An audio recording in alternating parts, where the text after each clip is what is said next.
dia, seja bem-vindo. Nosso episódio número 18, desde que a gente começou esse processo de isolamento e quarentena. Seja muito bem-vindo, obrigado por você estar conosco nessa manhã.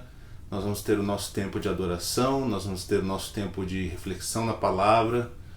E eu gostaria de convidar você a permanecer conosco, aí no ambiente da sua casa, no seu sofá ou na sua cama, se você está de pijama, mas com a sua atenção voltada para esse tempo, e se possível for, organizar aí a sua casa para que você tenha esse momento, né? Esse tempo de tranquilidade, para se concentrar nisso que nós estamos fazendo juntos nessa manhã, tá bom? Hoje nós vamos ter a participação da nossa equipe de adoração mais uma vez, nos ajudando com a parte dos cânticos, do tempo de adoração.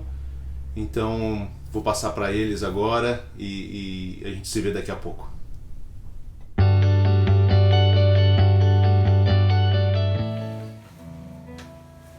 Bom dia pessoal, tudo bem? Espero que vocês estejam todos bem aí. É um prazer para a gente poder entrar um pouquinho na sua casa. E é um momento muito gostoso esse. Então, separe um momentinho para a gente louvar o Senhor juntos. Acho que vai ser um tempo bem gostoso, apesar da distância que o Senhor Jesus nos une, né? Então, chame a sua família, sente um pouquinho, prepare esse momento, tá bom? E cante com a gente.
Se afasta de mim, amor que não fala e não acaba, e nunca se afasta de mim, amor.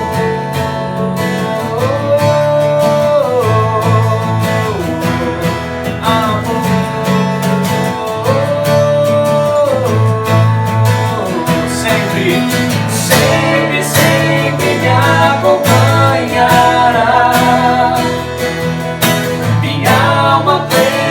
Então será, e o medo nunca poderá vencer o amor fiel, amor fiel. Confiarei, confiarei em todo tempo. Posso descansar no teu amor.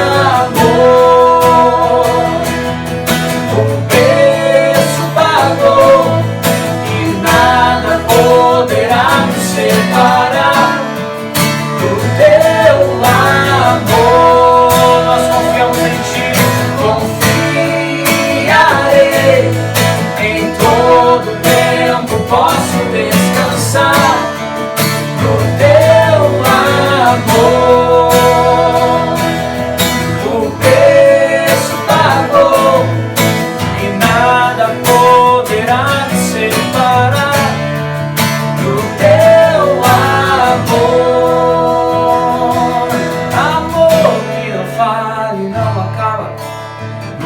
se afasta de mim. Amor que não fala e não acaba, e nunca se afasta de mim. Amor,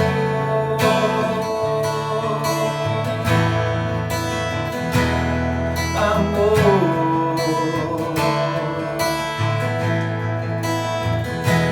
Tu és bom, bom, bom. Tu és bom, bom, bom. Tu és bom, bom, bom.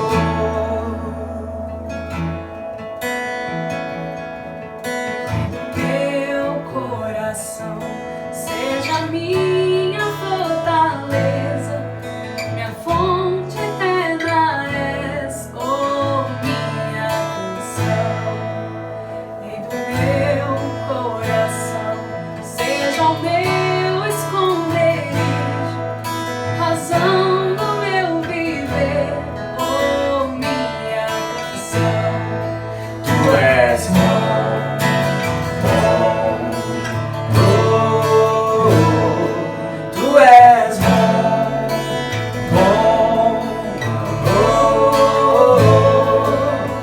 E no meu coração seja o vento a soprar, minha âncora no mar, oh minha canção. E no meu coração seja o fogo a queimar, a voz a ecoar, oh minha canção. E no meu coração seja o vento a soprar, minha âncora no mar, oh minha canção. E no meu coração seja o fogo a queimar, a voz a ecoar, oh minha canção. Tu és bom, bom, bom. Tu és bom, Jesus, tu és bom, bom, bom. Tu és bom, bom, bom. Tu és bom, bom, bom.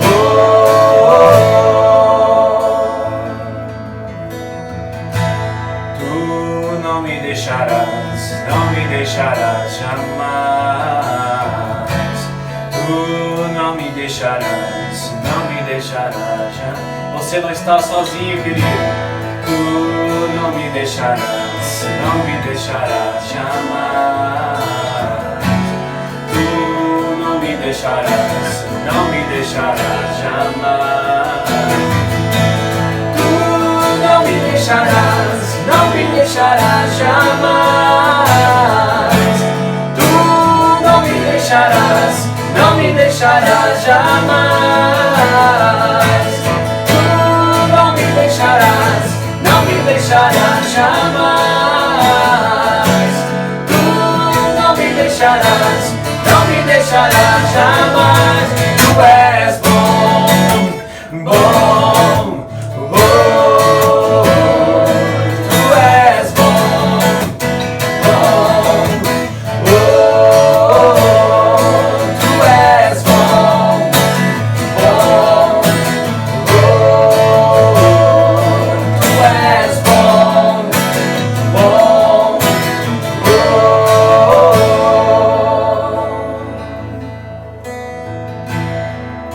Às vezes a gente pensa que as coisas estão desmoronando, que estão indo de mal a pior. Mas eu queria te dizer que o Senhor é bom. E não importa o que aconteça, o amor dele não vai falhar, as coisas não vão parar de acontecer, porque Deus é bom. Então, que você possa com a gente cantar mais uma vez esse refrão, declarando no teu coração: Tu és bom, bom, bom. Tu és bom.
de ti abro meu coração, eu clamo, tu escutas e fazes cair as barreiras em mim.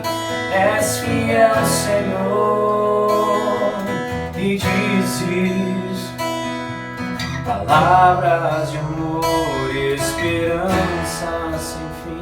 Ao sentir o teu toque, por tua bondade libertas meu ser no calor deste lugar. Eu venho me derramar, dizer que te amo, me derramar, dizer te preciso, me derramar, dizer que sou grato, me derramar, dizer que és famoso.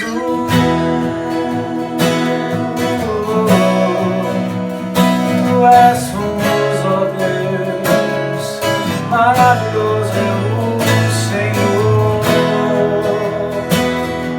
Nós queremos te agradecer, Senhor, e queremos nos prostrar diante de ti.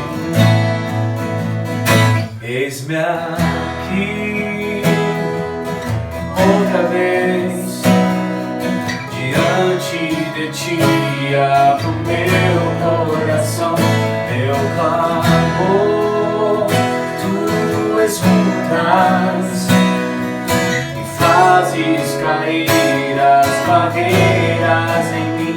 És fiel, Senhor, e dizes palavras de amor e esperança sem fim. Ao sentir o teu toque, por tua bondade libertas meu ser no calor deste lugar. No calor deste lugar, no calor deste lugar, eu venho me derramar, dizer que te amo, me derramar, dizer te preciso, me derramar, dizer que sou grato, me derramar, dizer que és famoso, me derramar, dizer que te amo, me derramar, dizer te preciso, me derramar, dizer que sou grato, me derramar, dizer que és famoso.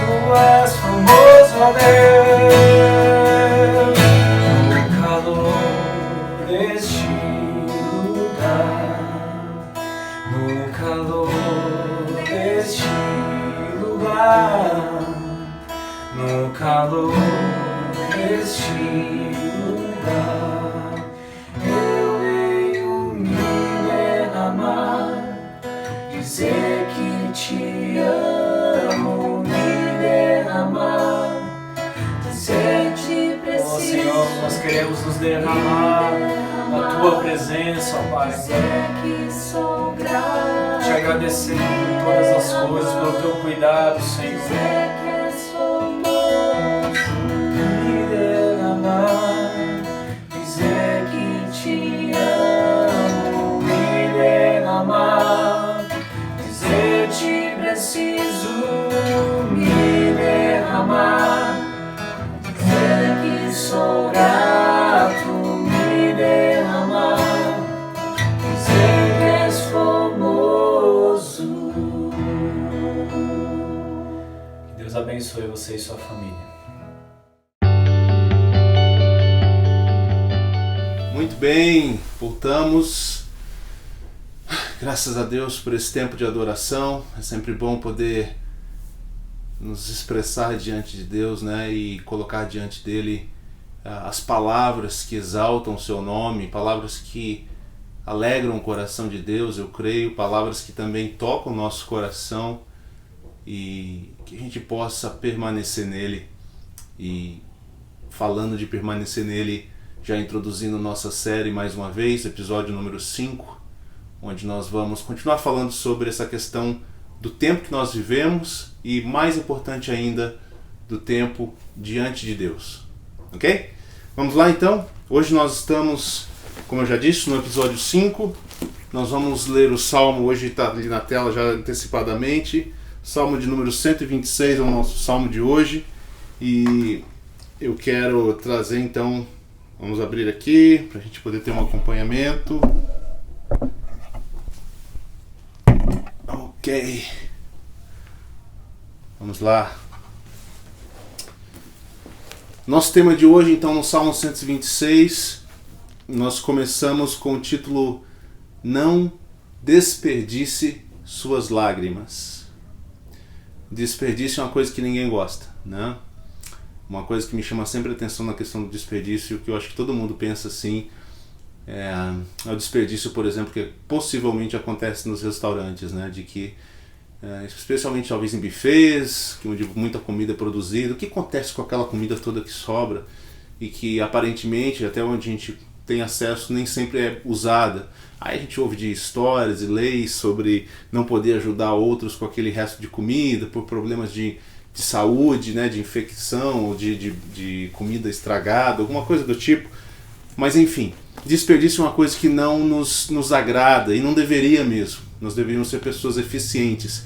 E nesse texto de hoje nós vamos falar um pouco sobre isso através do Salmo 126. A nossa reflexão é o cuidado para não desperdiçar as nossas lágrimas.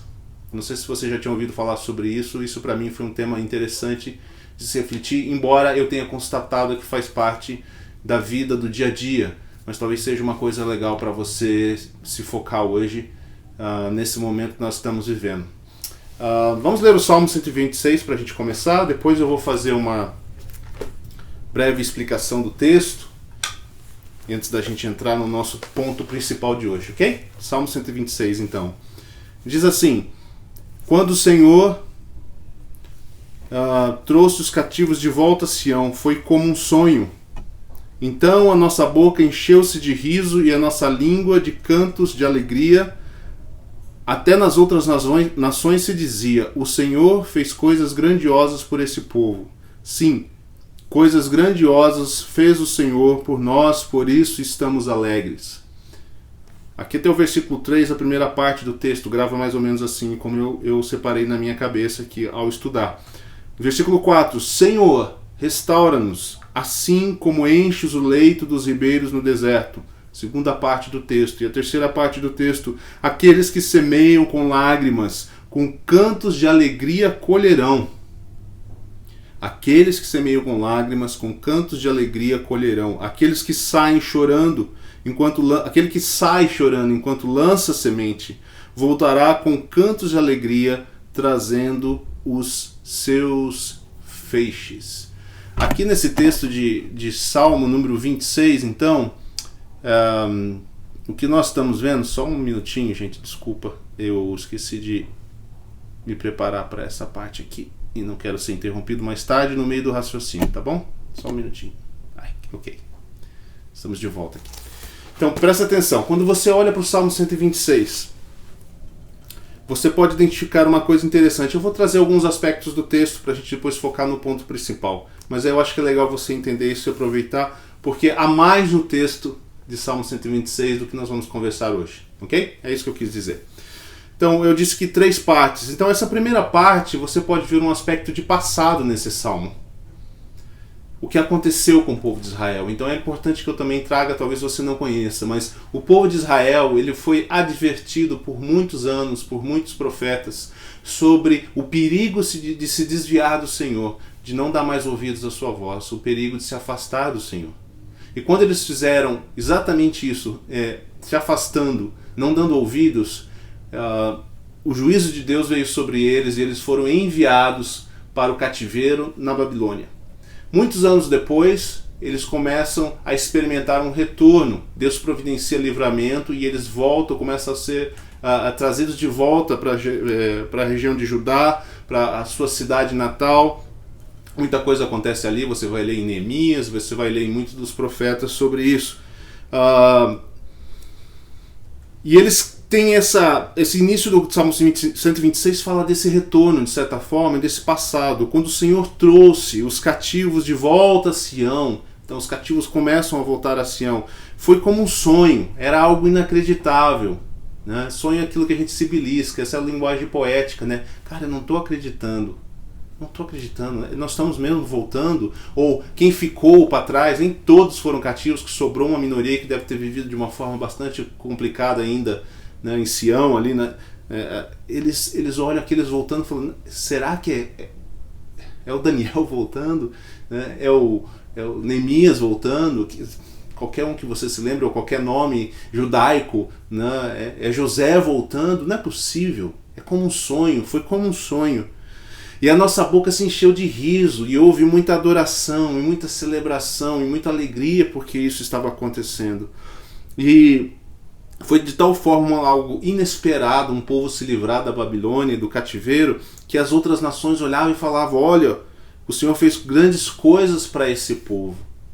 E alguns talvez podiam pensar, os nossos deuses nunca fizeram isso pelo nosso povo. Olha o que o Deus desse povo fez por eles, eles conseguiram sair do cativeiro. Então fala um pouco de passado. Mas a verdade é que quando chegaram até ali de volta para reconstruir aquilo que eles tinham perdido, a situação deles, e aí entra a questão da realidade que a gente está sempre tentando trazer aqui, né, de não esconder as nossas emoções, as nossas lutas, mas trazer elas para um lugar de encontro com Deus. O salmista diz no versículo 4, Senhor, restaura-nos. Restaura-nos, Senhor. A gente tem a impressão falsa que basta ser liberto para tudo ficar perfeito. A gente tem que se lembrar que o livramento é aquela coisa como um cativeiro num sequestro, onde você foi aberto, você foi liberto e as portas foram abertas para você e você escapa do cativeiro, você é resgatado do cativeiro, mas você agora entra num processo de restauração. Né? E talvez, dependendo do que aconteceu com você, um processo longo de restauração. É como eu falei um dos outros domingos, quando a gente falava da oração também, lembra? Que nós oramos uns pelos outros, nós cremos na ministração de Deus que o Espírito Santo faz sobre a vida de uma pessoa, que pode trazer um momento a ela de profundo impacto, de profunda a presença de Deus, a ponto de tirá-la de uma situação de cativeiro emocional, físico, espiritual, mas é preciso que ela entre num processo de andar com Deus, de ser restaurada por Deus lá no seu interior, dia após dia, para que ela cresça, se fortaleça. O clamor inicial depois da libertação é restaura-nos, e aqui está o presente representado nesse texto. Passado, cativeiro, libertos. Fomos libertos, agora restaura-nos, Senhor. E a terceira parte do Salmo 126, que fala sobre mais um comentário, né? É mais uma afirmação, aqueles que semeiam com lágrimas, é aqueles que saem chorando enquanto lança semente. Então fala de um processo de semear e fala de um processo de colher. E fala de um processo de semear e colher em meio às lágrimas. E aqui fala de futuro, porque você está falando, eu vou fazer algo, e enquanto eu faço esse algo, uma outra coisa vai acontecer num tempo futuro. Uma outra coisa vai acontecer no futuro. Uma outra coisa virá no futuro. E é isso que nós queremos falar nesse texto, nesse dia em particular. Tá bom? Algumas reflexões sobre isso. Essa metáfora que nos é apresentada no Salmo 126, aquele que semeia com lágrimas, com cantos de alegria colherão. É um convite, é um chamado à perseverança, e nós precisamos entender essa metáfora. É muito boa para a gente entender o tempo que nós estamos vivendo e as coisas que nós estamos passando agora, como elas podem estar trabalhando no presente, ou como nós precisamos talvez entender elas no presente, para que algo no futuro de bom aconteça. Então nós estamos falando de algumas implicações que essa metáfora nos traz, ok? E aqui vai a primeira. A primeira metáfora é cuidar para não desperdiçar as nossas lágrimas, que é o nosso ponto principal, na verdade, né? Cuidar para não desperdiçar as nossas lágrimas. Dizer isso significa dizer, gente, que eu posso desperdiçar as minhas lágrimas.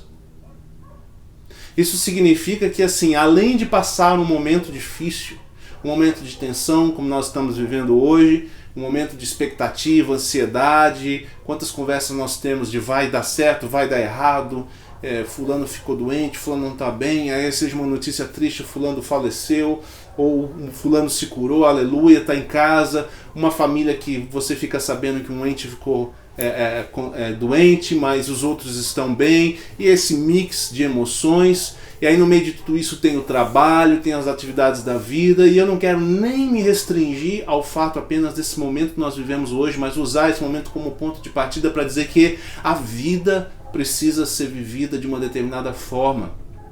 E é isso que o Salmo vai dizer para a gente ao longo da nossa reflexão. Mas nesse ponto entenda apenas isso, inicialmente isso. Lágrimas não deveriam ser desperdiçadas, tá? É muito ruim, né, chorar e não colher. Aqui diz que aquele que semeia mesmo em meio a lágrimas colherão frutos com alegria. Cantos de alegria colherão. Semeia em lágrima, colhe em alegria. Como é que é isso, né?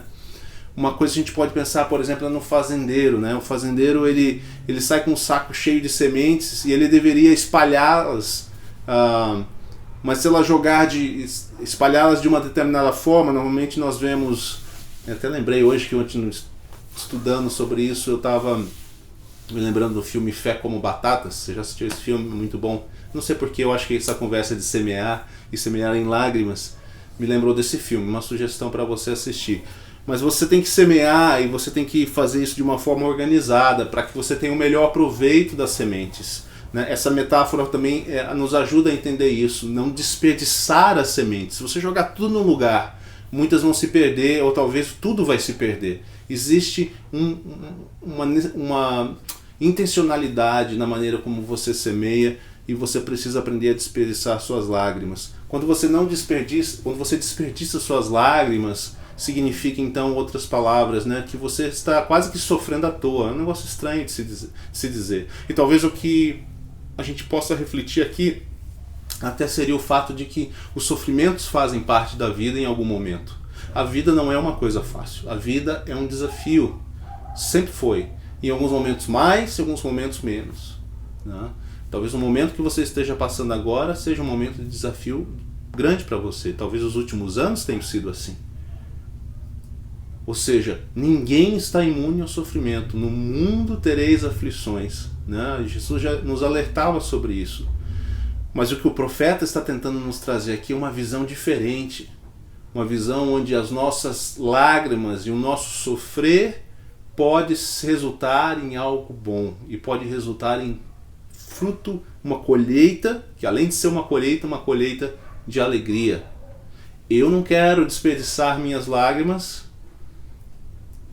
Eu acho que você não devia fazer isso também, né? O que mais que a gente pode ver nesse ponto inicial aqui, que eu deixei anotado? Enfim, é essa perspectiva. Espero que você esteja compreendendo, né? Faz parte da vida momentos difíceis. Lágrimas fazem parte da vida. Nós não queremos nos tornar pessoas insensíveis, mas há aqui um despejar, né? Um lançar de lágrimas e sementes de uma forma não muito coerente, onde você apenas vai despejar suas reclamações, seus choros, suas lamúrias, mas não vai obter nenhum fruto disso. Fica só nisso, e não é legal desperdiçar as lágrimas.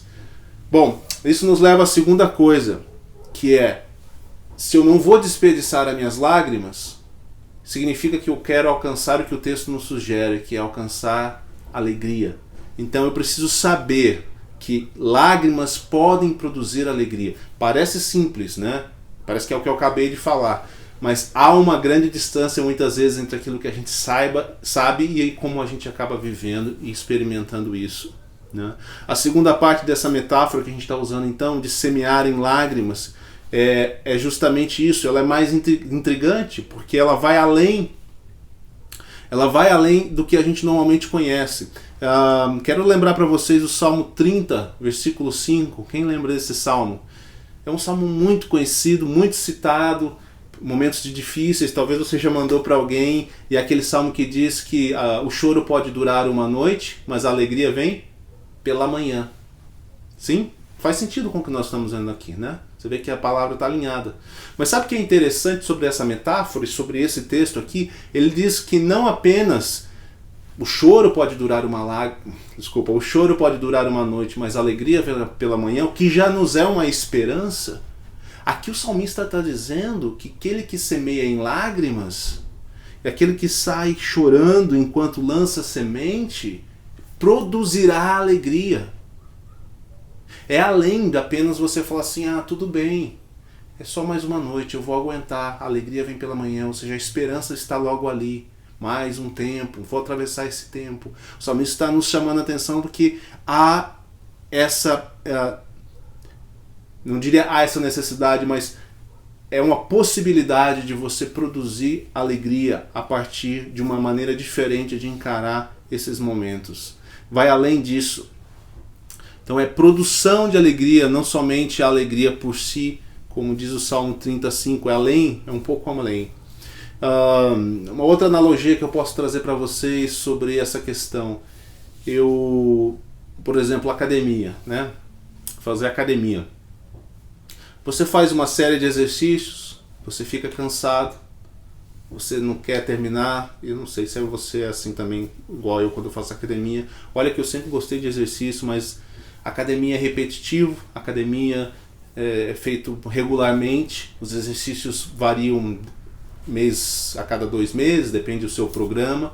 Ainda assim, na segunda semana eu já estou um pouco cansado de fazer aqueles exercícios. Tem dia que você se sente mais cansado, tem dia que o negócio está pesado, aí você fala, puxa, eu errei na quantidade de peso, você pega a sua fichinha e o peso está certo, mas aquilo está tão pesado naquele dia, e você já fica com vontade de fazer, em vez de 6 de 8, fazer 6 de 6. Sabe como que é? Sabe como que funciona isso?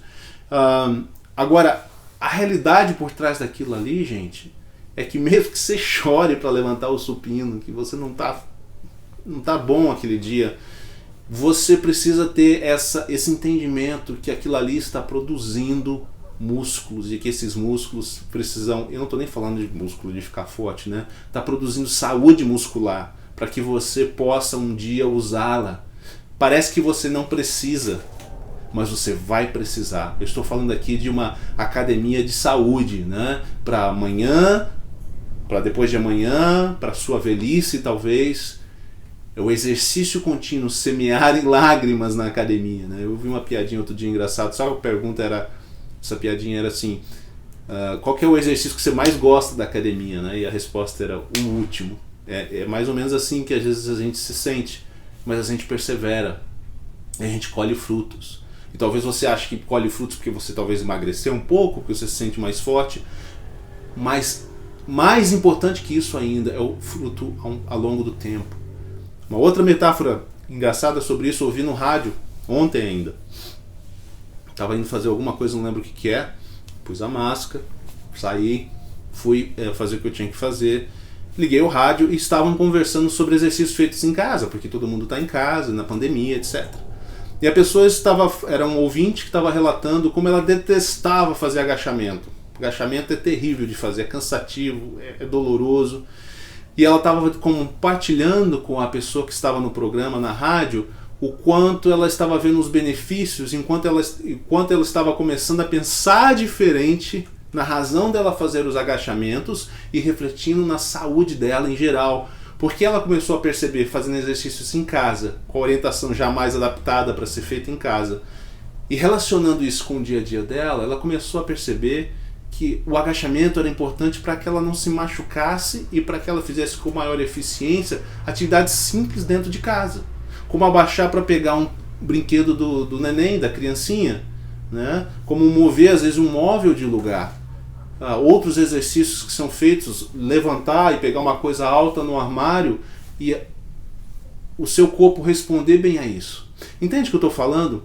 Esse é o aspecto de produzir alegria que o salmista está falando, de semear em lágrimas, de semear em meio à dificuldade, e de não ficar parado, e de não ficar inerte, mas trabalhar mesmo em meio a um tempo difícil. Se eu voltar para o contexto de Israel, e talvez você esteja estranhando eu fazer tanta analogia com o dia de hoje, mas é porque a situação de Israel era muito particular.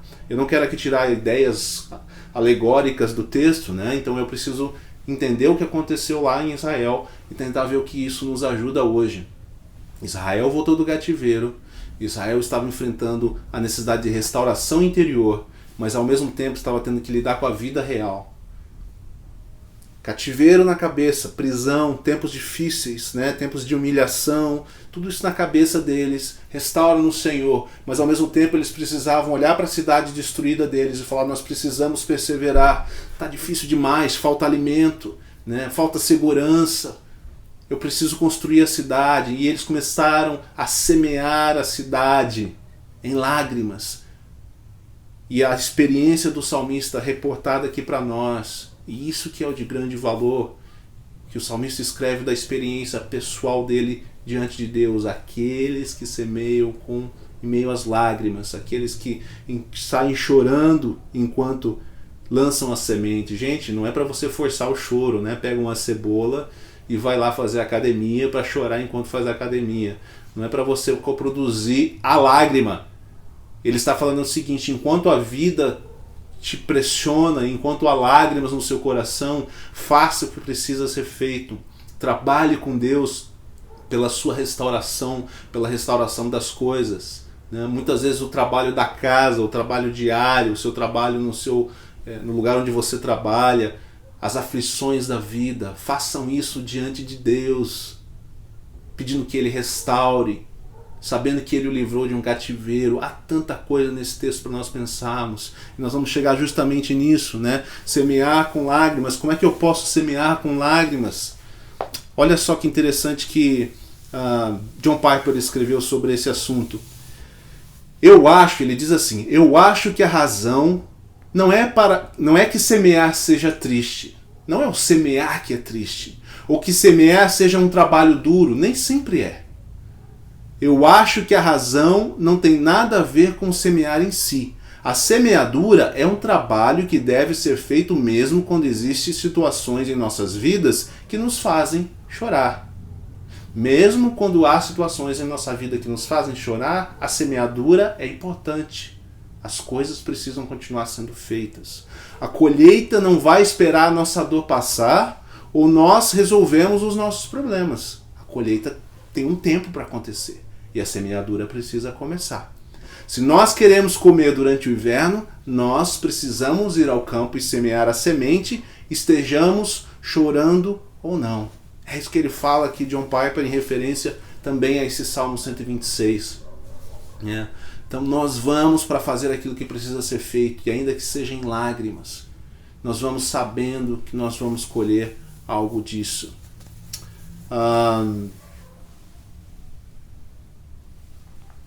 Outra coisa que está ligada a isso aqui, então, é entender que quando você semeia em lágrimas, há a possibilidade, segundo a palavra de Deus, de que você seja uma pessoa mais alegre no longo prazo. Que você está chorando agora, semeando em lágrimas agora, mas cânticos de alegria chegarão a você no longo prazo, ou logo ali à frente, né? Você vai evitar algo, você vai produzir algo melhor para o futuro.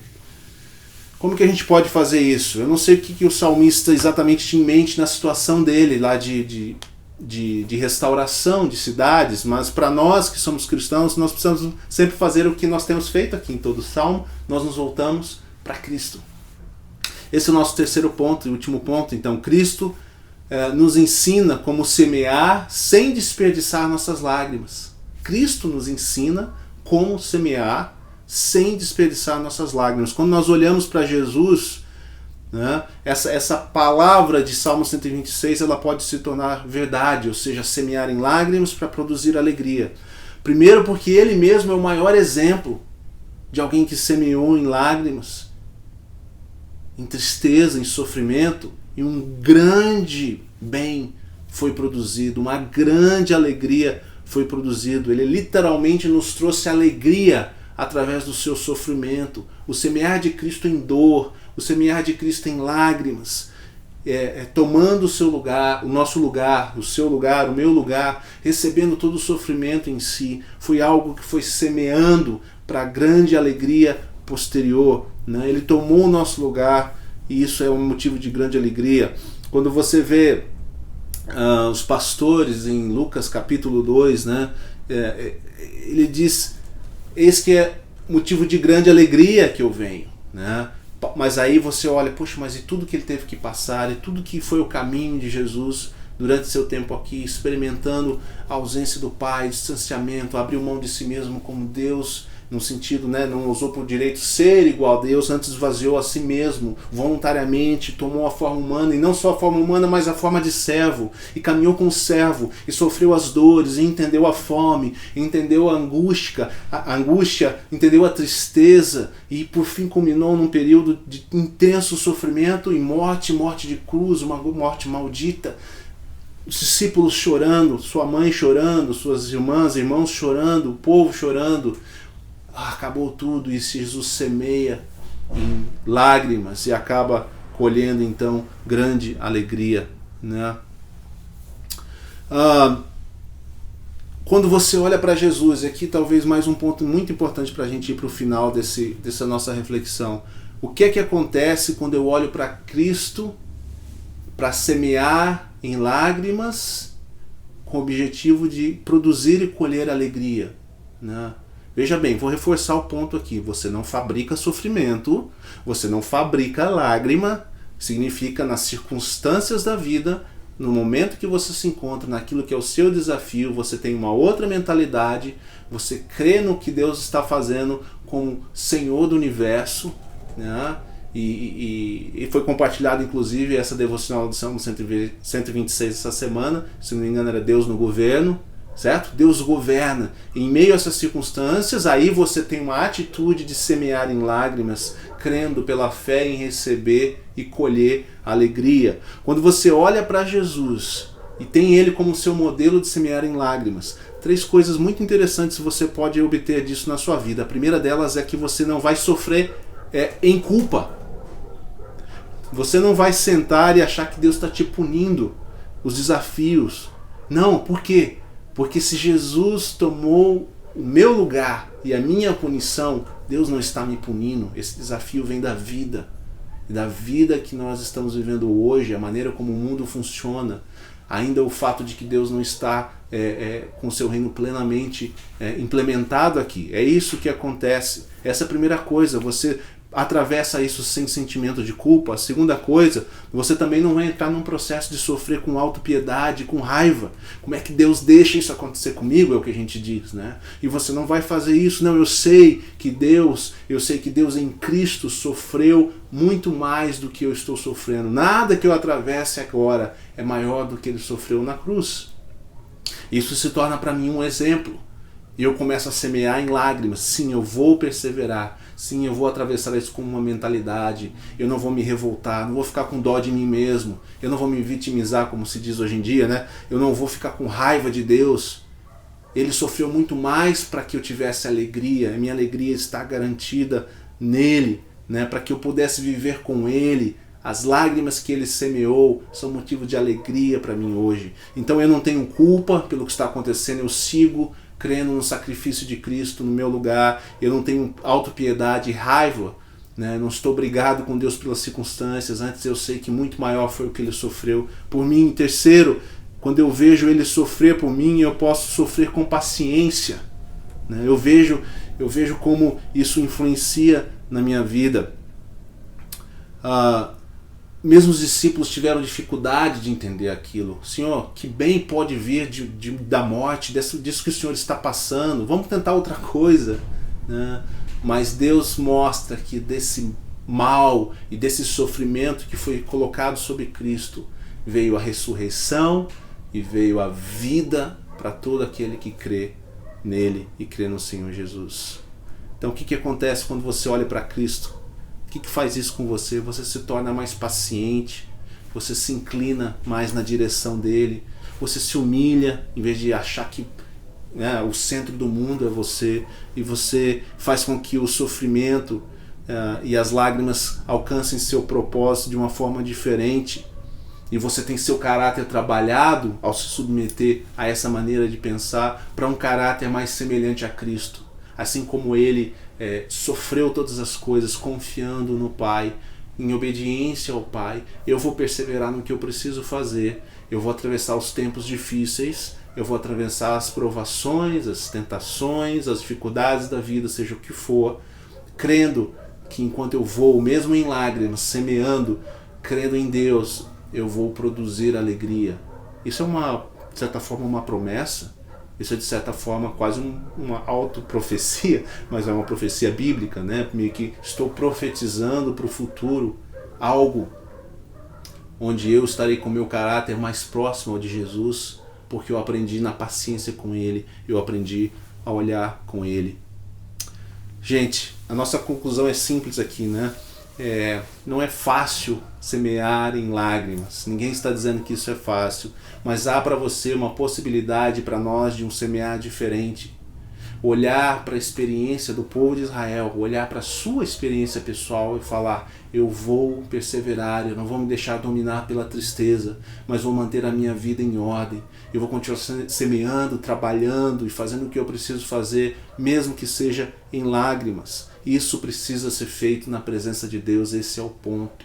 Nesse lugar de encontro, vou insistir nisso de novo, que é a nossa série, diante de Deus, de estar talvez em meditação, usando o Salmo, falou: Senhor, revela-me, Senhor, o caminho da semeadura em lágrimas, porque eu quero colher frutos de alegria, e eu vou colher, Senhor, porque é a Tua palavra.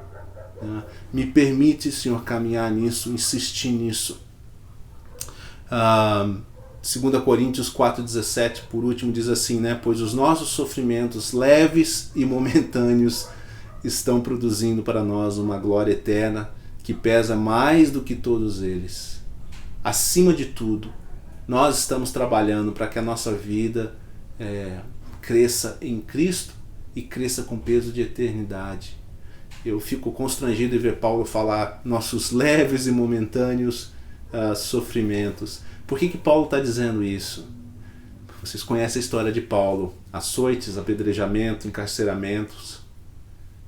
Ele olha para Cristo e ele diz: nossos leves e momentâneos sofrimentos.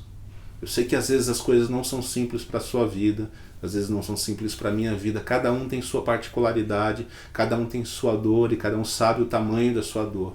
Mas o convite das Escrituras e o convite de Deus para nós é que nós, diante de Deus, na presença dEle, olhemos para Ele e sejamos encharcados, né, pelo Espírito dEle, pela visão da obra dEle, cada vez mais a conseguir falar de forma genuína e não assim religiosa e farisaica, né? A gente é leves e momentâneos, fala assim como se fosse cheio desse orgulho espiritual, coisa assim, mas falar por realmente olhar para aquilo e ver: Senhor, teu sofrimento foi muito maior, eu vou perseverar nisso, eu vou alcançar aquilo que o Senhor está propondo para mim. Está bom? Não desperdicemos nossas lágrimas. Precisamos saber que nós podemos produzir alegria quando semeamos em meio às lágrimas, mais do que apenas esperar por algo que aconteça pela manhã, né? A palavra de Deus nos dá algo a mais, né? E nós precisamos olhar para Cristo, que é o nosso modelo de alguém que semeou em lágrimas e grande alegria resultou desse trabalho que Ele se propôs a fazer por nós, em favor de nós e no nosso lugar. Tá bom? Que Deus abençoe você nessa palavra. Queria terminar pedindo a você mais uma vez, antes da gente orar aqui juntos, não se esqueça, ore com sua família, dê as mãos, pergunte como é que eles estão, veja se alguém está sofrendo. Se você se lembrar especialmente durante essa mensagem de alguém que talvez esteja sofrendo, talvez você queira levar essa palavra para essa pessoa, conversar com ela, orar com ela, abençoá-la também, dizer: olha, eu sei que está difícil, eu sei que é uma luta, talvez você não tenha condições de ajudá-la naquilo que ela realmente precisa, muitas vezes as coisas são também mais interiores, mas traga essa palavra para ela de esperança e de alegria, né? O Senhor nos fará e nos dará colheitas de alegria enquanto nós semeamos com lágrima. E se nós ainda não conseguimos resolver nada nessa vida, irmãos, nós teremos a vida eterna, e essa será a maior de todas as alegrias que nós podemos ter. Nossas promessas não são somente para essa vida. Essa é a beleza do Evangelho. Talvez a gente esteja agora querendo isso aqui, mas não é, né? Somente aqui. Deus pode agir na sua vida hoje e pode trazer alegria hoje, amanhã, nas coisas da vida comum. Mas acima de tudo, nós queremos nos encontrar na eternidade com Deus. Amém? Vamos orar? Feche seus olhos comigo. Vamos orar um minutinho. Pai, eu te agradeço, Senhor, por esse tempo na Tua presença. E te agradeço, Senhor, também pela Tua palavra. Pai, esse foi nosso tempo, Senhor, diante do Salmo, Senhor. Um tempo precioso para nós, Pai. Eu quero orar especialmente nessa manhã, Senhor, por aqueles que estão sofrendo de maneira um pouco mais pesada. O sentimento é esse, Senhor, de ser muito difícil, Senhor. E o sentimento de desistência, talvez, Senhor, com as atividades, de investir num relacionamento, de investir num trabalho, de investir numa profissão, de investir num sonho, Senhor, que o Senhor colocou, Pai. Eu oro para que essa palavra venha renovar, Senhor, o coração de cada uma dessas pessoas de uma maneira especial, para que haja essa perspectiva de semear em lágrimas e colher com alegria, Pai. Em nome de Jesus é que nós te pedimos nesta manhã. Pai, fica com todos nós, Senhor. Abençoa a nossa semana. Que a Tua graça esteja sobre nós, continue sobre nós. Que Teu Espírito nos alcance, Senhor. Que a Tua face resplandeça sobre nós e nós tenhamos tempos de paz. É o que eu te peço e te agradeço em nome de Jesus. Amém. Deus te abençoe.